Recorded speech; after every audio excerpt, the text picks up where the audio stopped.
Namo tassa bhagavato arahato samma sambuddhassa. Namo tassa bhagavato arahato samma sambuddhassa. Namo tassa bhagavato arahato samma sambuddhassa. Buddhang dhammang sanghang namasami.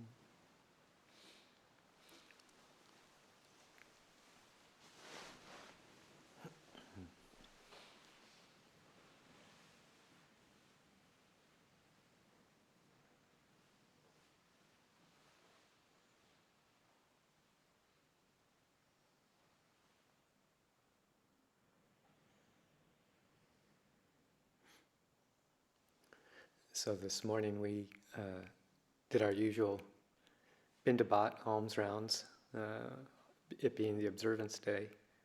And before we departed to go, Ajahn Titapanyo asked me if he could, with Samanera Dhammawaro, walk back from Ukiah, which is a good 16 plus miles.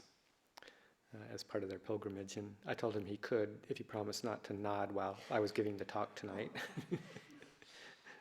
So you can watch him and see if he's going to nod, and maybe that in itself will prevent it from happening. But I was thinking that probably with that kind of physical exertion, that determination, one experiences both pleasant and unpleasant feeling. The unpleasant feeling of hot, dusty, physical fatigue, and the pleasant feeling of doing something that's a worthwhile challenge to oneself to actually be able to deal with that unpleasant feeling, and also just another way of being a visible samana, visible spiritual seeker in the world. The walking on alms round and then the extension of walking back provides an opportunity for people to see a spiritual practitioner in the world, devoting one's life to that vocation.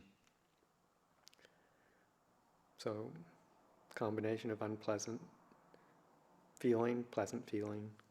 I thought maybe to talk a little bit more about that this evening, a number of reflections in the past couple of weeks since returning from the forest refuge, practicing with Ajahn Sucitto. I've been continuing the practice and reflecting a lot on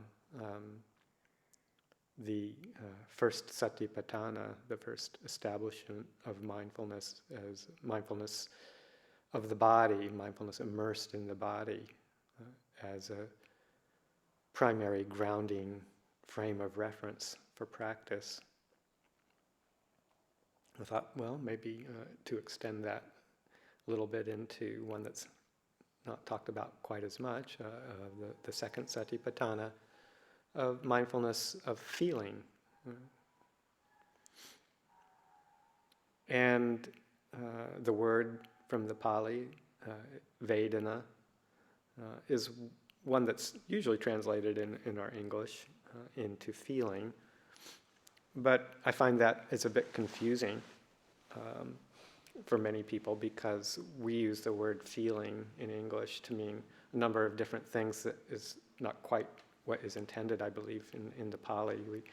We think of feeling as sometimes emotional, like the feelings I have towards some situation or towards somebody, the opinion, the emotional tone of things, the emotional feeling. Or we sometimes use the word feeling just as in the tactile sensation of the body, feeling the touch of something.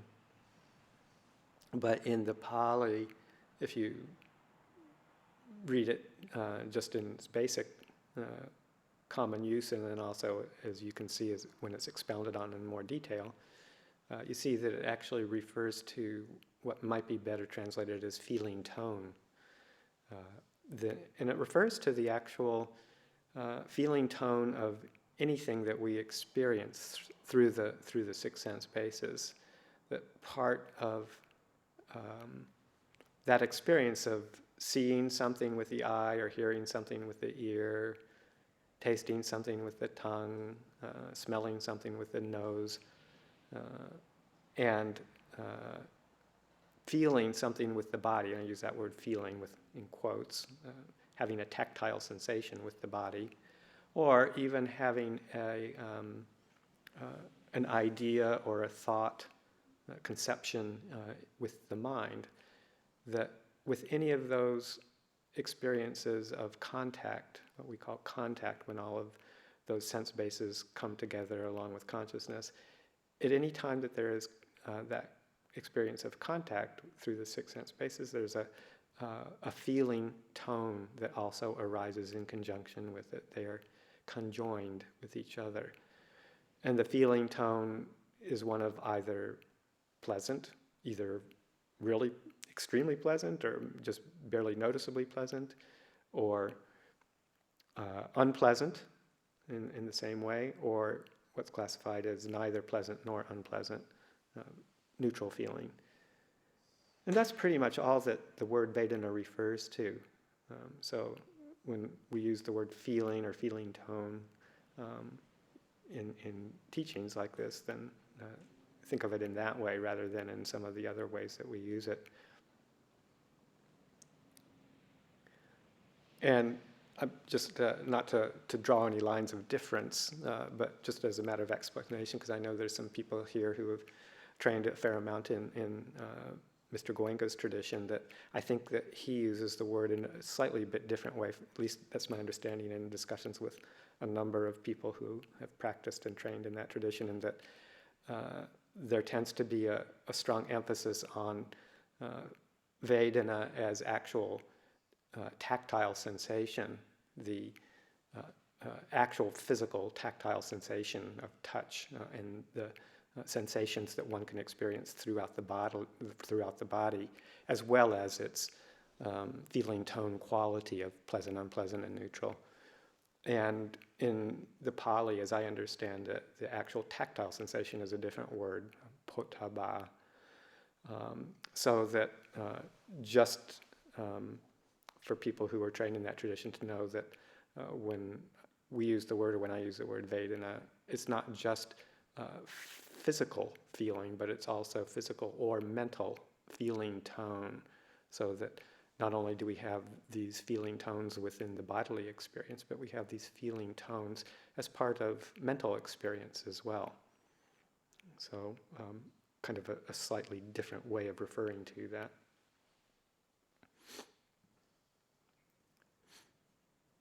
So it's a topic of exploration, investigation,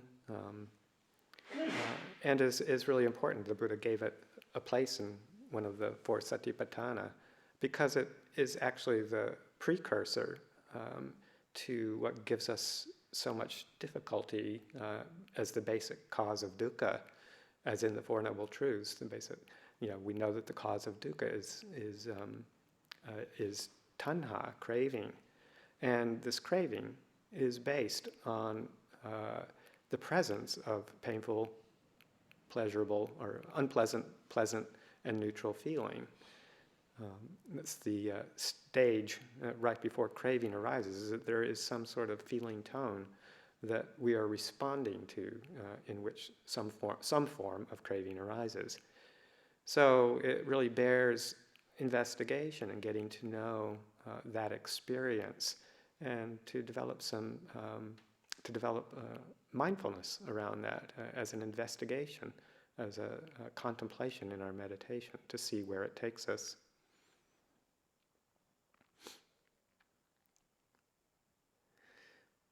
Because we know that we experience all sorts of painful or unpleasant and pleasant feelings. Especially those are the ones we notice the most throughout the day. It's almost this constant barrage. As I said, wherever there's contact, there is feeling tone. So we just get lost in responding to those feeling tones moment after moment, and it's just, there's so many things in the world that impinge upon us. We're sensitive human beings. We've got these six sense bases that are constantly receiving input and processing them and bringing them into the heart, bringing them into the mind. And when we do that on automatic response, without really seeing very clearly, then our underlying tendencies will start to react to those different kinds of feeling tone.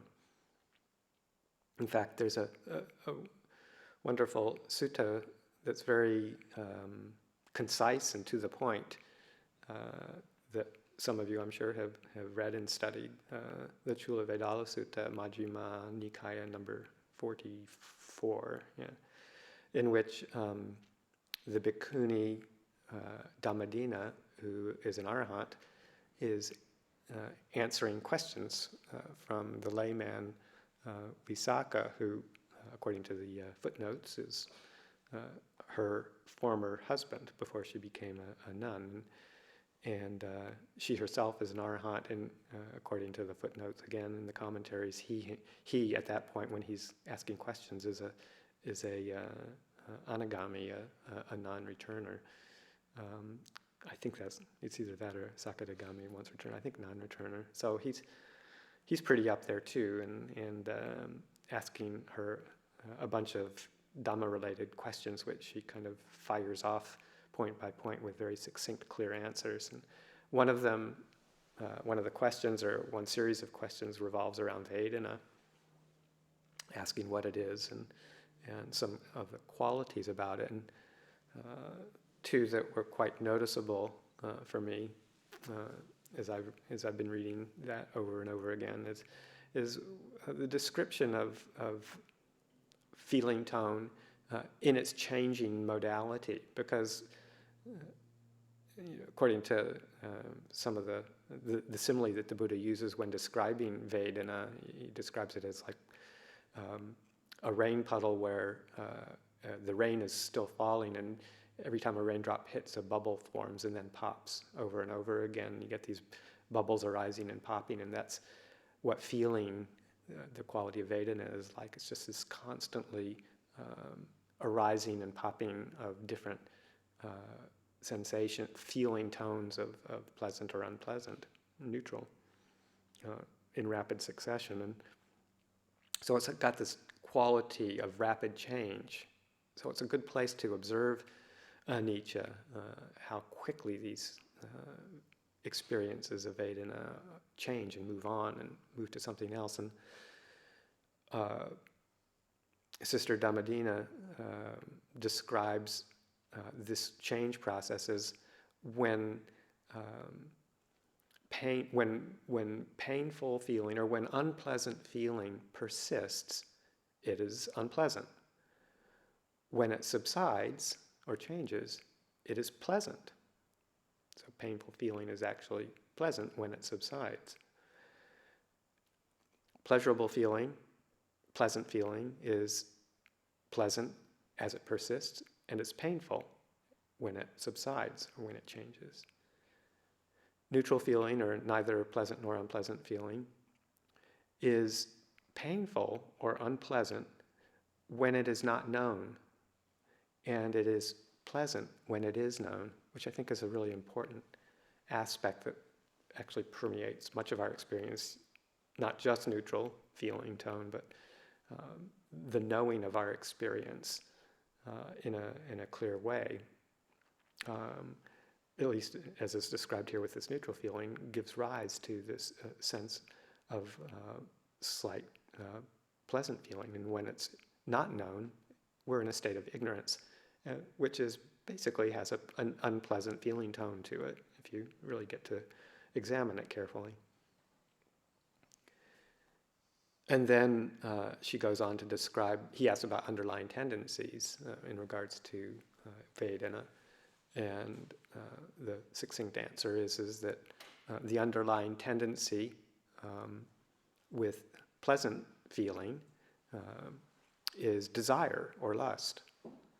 That's what rises up as a reaction when there is a pleasant feeling. We want it. We desire it. We want to go get it. We want to possess it. We want to repeat it. We want to keep experiencing it, pleasant feeling. The underlying tendency for unpleasant feeling is aversion. We want to get rid of it. We don't want to have to experience it. We want to do whatever we can to get away from it, particularly when it's an extreme unpleasant feeling. And the underlying tendency towards neutral feeling is ignorance. We just don't even register its existence or the effect that it has in our heart, in our citta.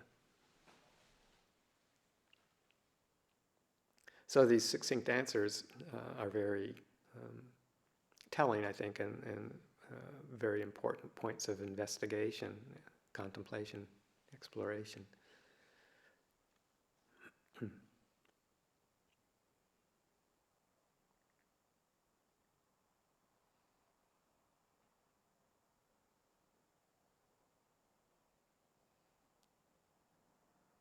So we have to start noting the Vedana quality of all of our experience. And as I was saying, there's just so many pleasant and unpleasant experiences that we don't notice, and then the more extreme ones we do notice and are caught up in with these reactions. Whether it's all the ways that the body can experience unpleasant feeling, just the very common ones of aches and pains from, say, meditation practice, or just wearing out our bodies as we get older. The different joints and muscles are sensitive and register even the slightest amounts of unpleasant feeling, and we notice them, all the way to extremely painful physical experience when we have a severe injury or have a very severe kind of illness or disease like cancer. Some forms of cancer and bone cancer can be quite painful. So all the way from very mild amounts of displeasure, unpleasant feeling in the body, to very extreme ones. And the same in the mental realm, all the pleasant emotions that we can feel, and some of them more mundane kinds of emotional feelings, and then all the way to the very mature emotional, what we would call the mature, what Ajahn Sumedho calls the mature emotions, the very exalted states of the Brahma Viharas, metta, karuna, mudita, and upekkha, loving kindness, compassion, sympathetic joy, and equanimity as the highest of these very sublime, pleasant states of mind, the feeling that comes with those. And some of the more basic forms, the more mundane ones, tend to be that which evoke that sense of desire or craving in the sense realm.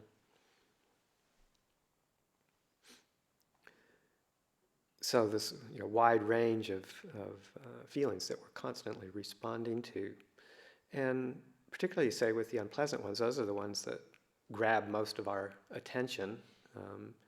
We tend to kind of move into a little bit more of a fog with pleasant ones. We just kind of hang out and enjoy them for as long as they last, and kind of sometimes have a vague notice of when they pass away, usually to be replaced with some other pleasant feeling that we seek out to experience based on that rekindling of desire that has been satisfied temporarily for a short period, and then when the experience fades, we turn to something else for that temporary sense of satisfaction through another sensory experience. And a lot of times we're just kind of moving around in a vague fog doing that from one to another, but the unpleasant ones tend to make us stand up and take notice a lot more.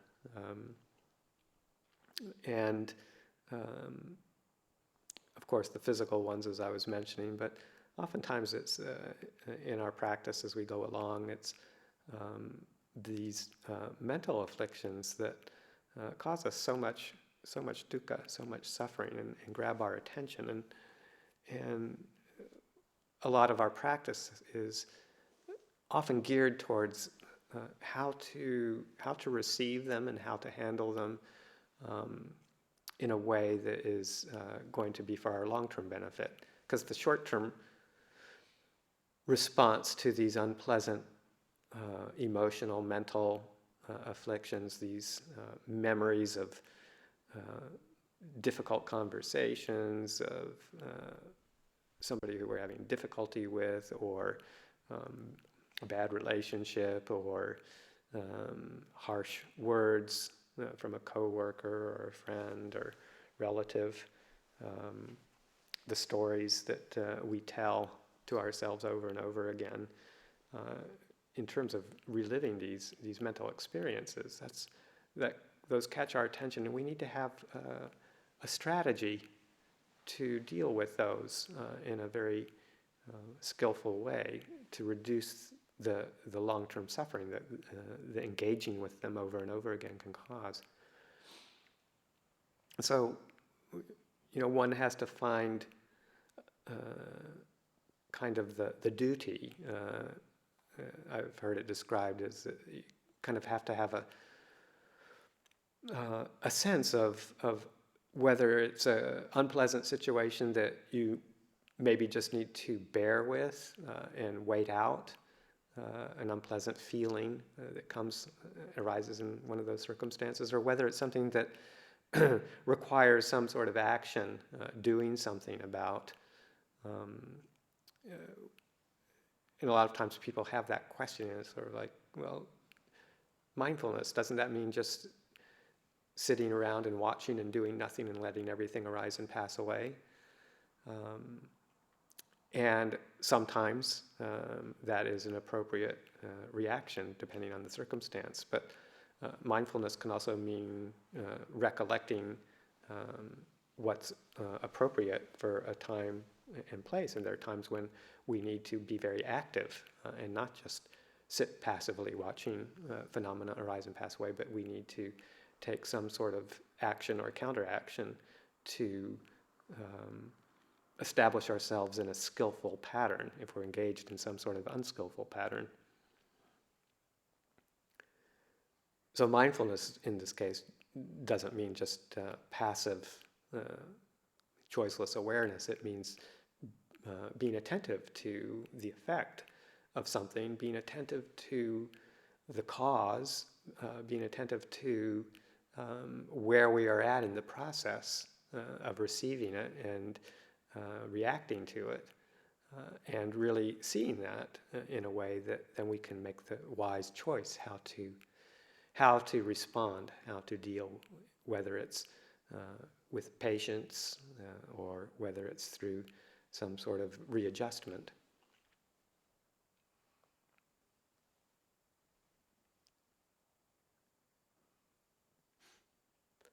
Sometimes it gets to be subtle and a bit confusing as to whether we're just experiencing the result of some cause and condition set in motion in the past, the vipaka of some sort of kamma in the past, and experiencing, say, the painful result of that, just as it is, or if we're actually creating increased painful feeling, increased unpleasantness through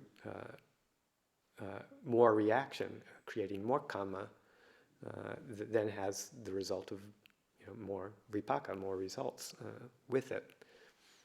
And sometimes discerning where that transition happens or where that difference resides is pretty tricky, because it can be a quick movement from just experiencing something unpleasant that's a result, and then moving into reaction that compounds it, a very subtle line.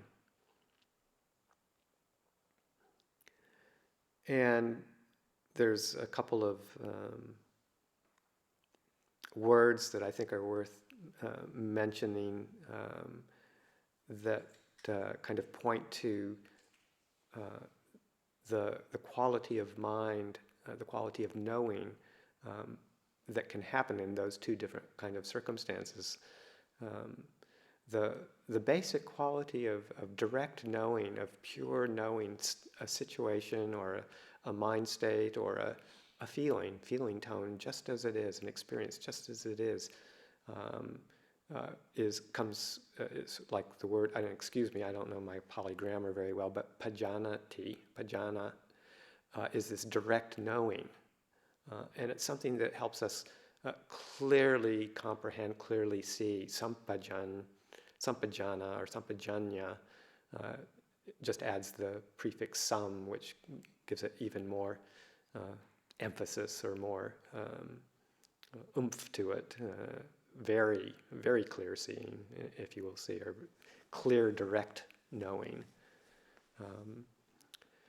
And then another word that kind of describes the process that gets involved with reacting and proliferating would be more of the word that's translated into conceiving. And I believe it has a similar manyata, or I'm not quite sure of my Pali there, but it has this basis in conceiving a thought, making a conception out of an experience.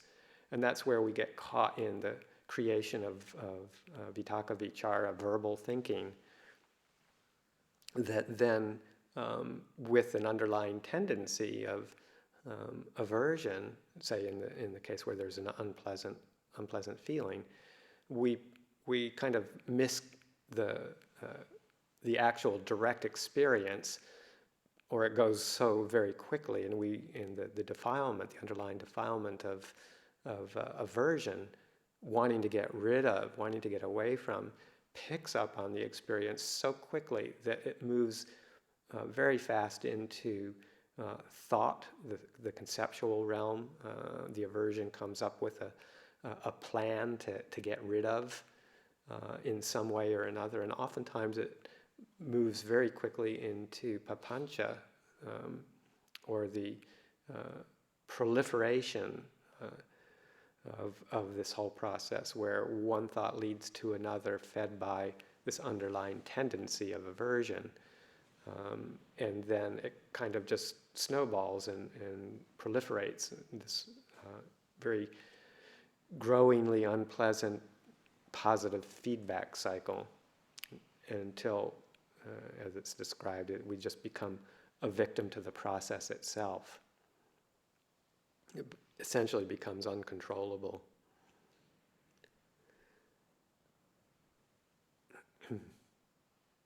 And papancha, as we've talked about over the winter retreat, also has the translation as objectification, because very quickly the perception of me, mine, self gets wrapped up in the whole process, and what starts out as a subjective feeling of an experience of unpleasant objects, unpleasant perceptions rolling on, unpleasant feelings rolling on, quickly becomes objectified as me being the one who's the agent doing all of this. And so I am the creator of this dukkha, I am the experiencer of this dukkha. And then we can add another layer of proliferation, objectification, self-involvement on top of that, where we start to see that happening and then create another sense of self on, like, I'm the meditator and I see this happening and I shouldn't be doing this. I should be able to stop it, and here it is, it's getting out of control. What's wrong with me? I should know better.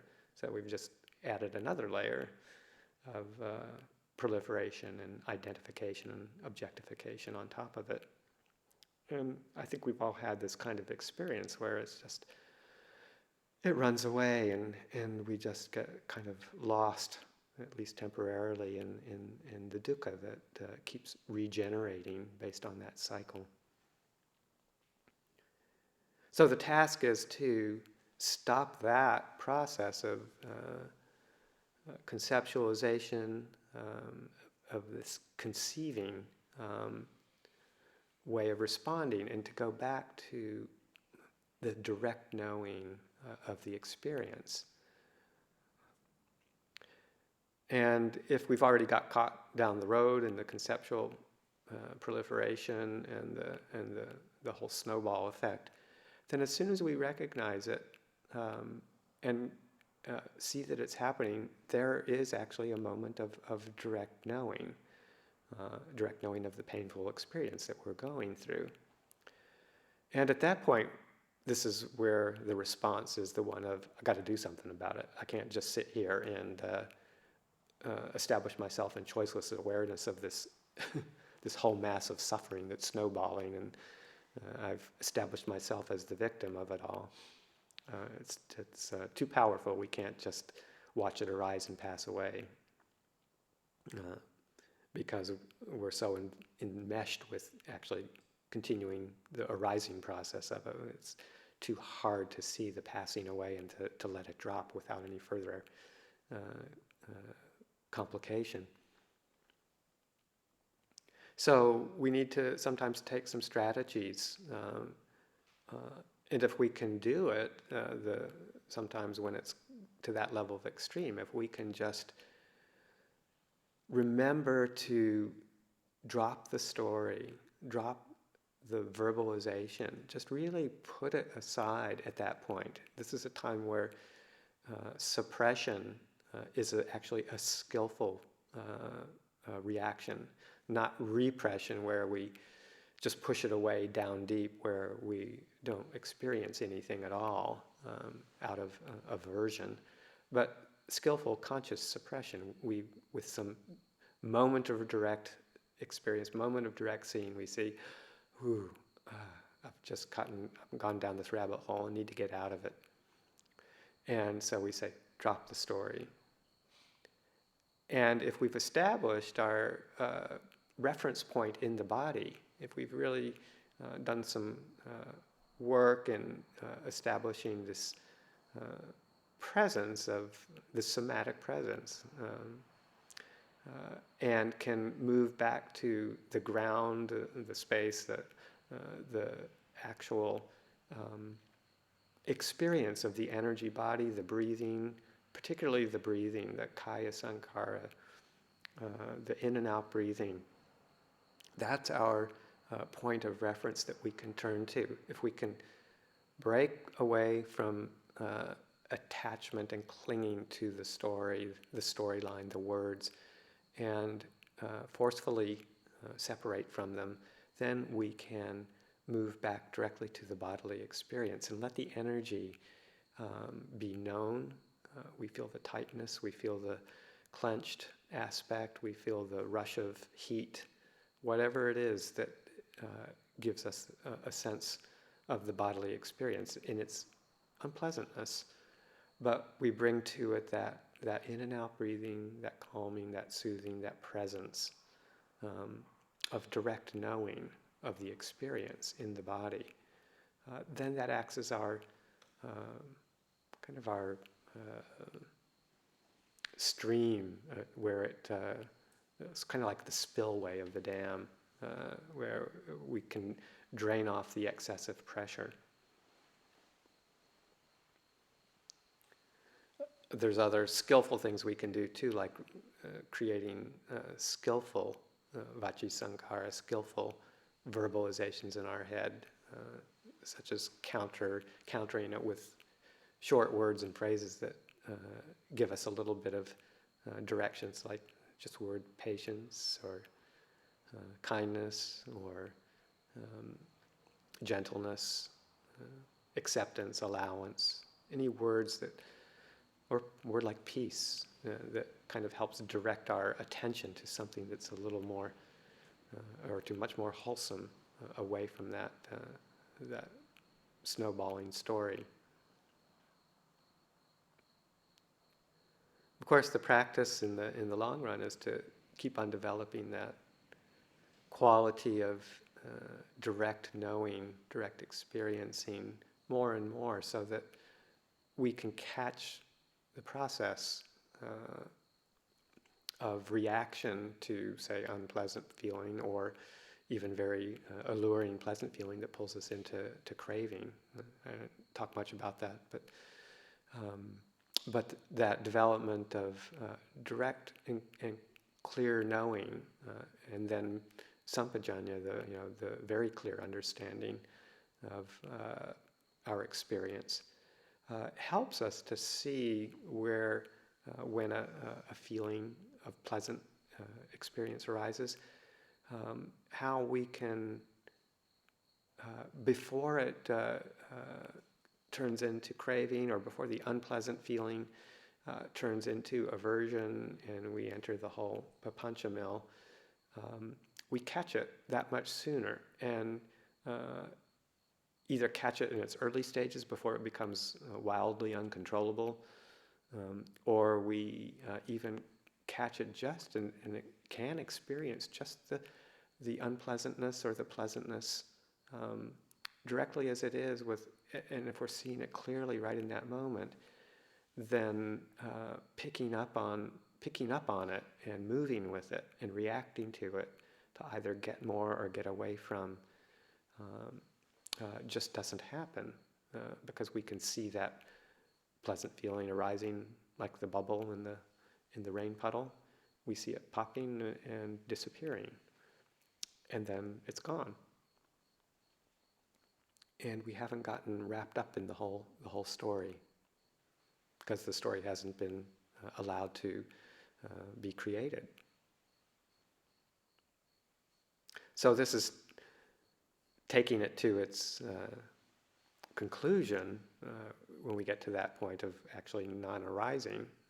But in the meantime, with consistency and persistency, energy and attention into the realm of feeling, then we can start to make headway and maybe not find ourselves so far down the line over time. Find that we're, with this kind of mindfulness and clear comprehension, we're able to catch this tendency towards reactivity with unpleasant or pleasant feeling, especially to be able to catch it sooner before it causes deep suffering. And then gradually we catch it sooner and sooner until we are able to be with it as it arises and as it passes away.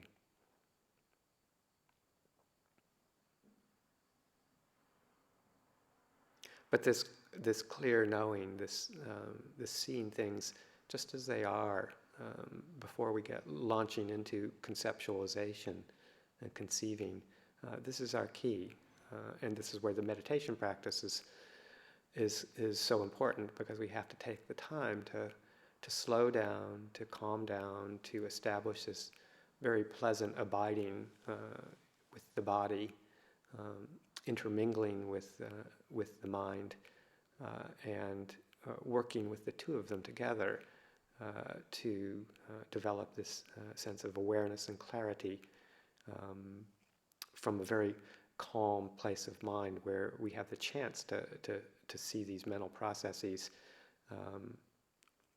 much more carefully, because most of the time our attention is so scattered that we don't have the ability to see it happening. It's just too quick.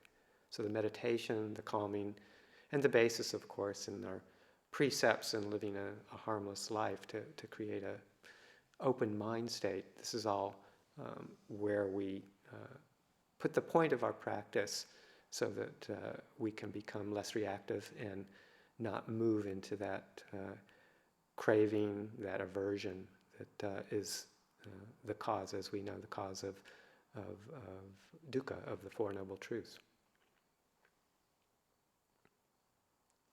So just a little bit there on the second Satipatthana, Vedana, and why I think it's given so much attention, given a full place in that practice from the Buddha.